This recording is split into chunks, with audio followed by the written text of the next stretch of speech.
ચડવા ગયો હાય હાય હાય હાય ગોરી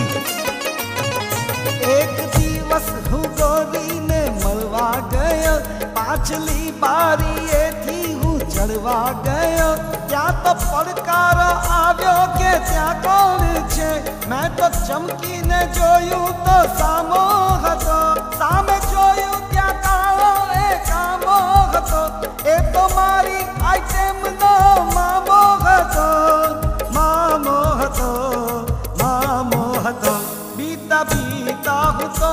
એની સામે ગયો હિંમત કરીને હું તો બાજવાને ગયો ઢીકો મારીને ઢાળી દીધો યે યારો ત્યાં દેખારો થઈ ગયો રે ખોટો રે ભવાડો થઈ ગયો